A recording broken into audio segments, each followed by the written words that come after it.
అదే RTV app వార్తల్ని క్షణాల్లో చదివే అవకాశం ఉంటుంది. ఒక న్యూస్ పేపర్, ఒక టెలివిజన్ ఛానల్ మీ చేతుల్లో ఎప్పుడూ ఉంటాయి.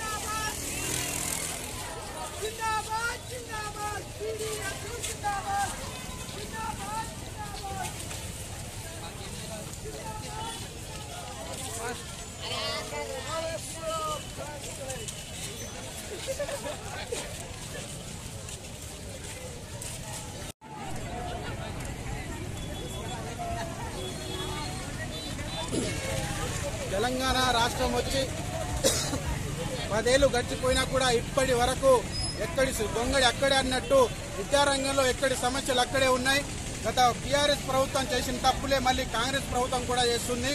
దాదాపుగా 3 సంవత్సరాల నుంచి 7,000 కోట్లకు పైగా స్కాలర్షిప్లు, ఫీ రియంబర్స్మెంట్లు బకాయిలు ఉన్నాయి. అదేవిధంగా ఏదైతే హామీ ఇచ్చారో కాంగ్రెస్ గవర్నమెంట్ అధికారంలోకి రాగానే నిరుద్యోగ భృతి ఇస్తామని అది పత్త లేకుండా పోయింది. అట్లనే ఎప్పుడో పురాతన కాలంలో కట్టినటువంటి ప్రభుత్వ హాస్టల్ భవనాలు కూలిపోయే పరిస్థితుల్లో ఉన్నాయి.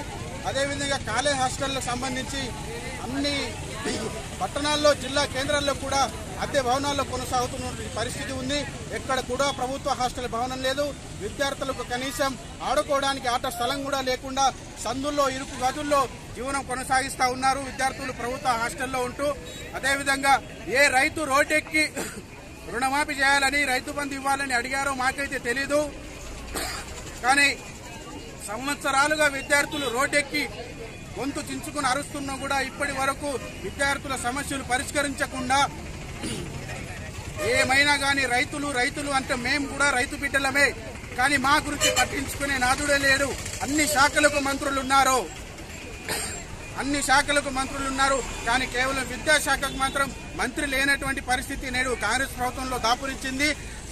ఈ సిగ్గుచేటని అందరి విద్యార్థులు తల కొట్టుకుంటున్నారు. ఇప్పటి వరకు 7 నెలలైనా ప్రభుత్వం ఏర్పడి విద్యాశాఖ మంత్రి లేకపోవడం ఏంటని దీన్ని బట్టి అర్థం చేసుకోవాలి. విద్యార్థుల పైన కాంగ్రెస్ ప్రభుత్వ మొండి వైఖరి, వాళ్ళ నిర్లక్ష్యం ఏ రకంగా ఉందో ఇప్పటికైనా అందరూ అర్థం చేసుకోవాలి. మున్ముందు కూడా మా విద్యారంగ సమస్యలు, విద్యార్థుల సమస్యలు పరిష్కరించకపోతే స్థానిక ఎన్నికల్లో ఖచ్చితంగా కాంగ్రెస్ పార్టీకి మా విద్యార్థులంతా తగిన బుద్ధి చెప్తామని ఈ సందర్భంగా తెలుపుతున్నాం.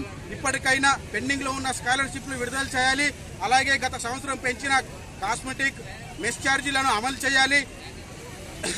రాష్ట్ర వ్యాప్తంగా కూడా హాస్టళ్లకు ప్రభుత్వ భవనాలు నిర్మించాలి.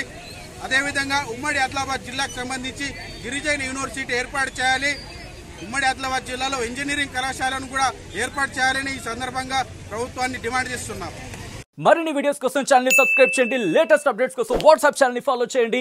అండ్ లింక్ డిస్క్రిప్షన్ లో ఉంది.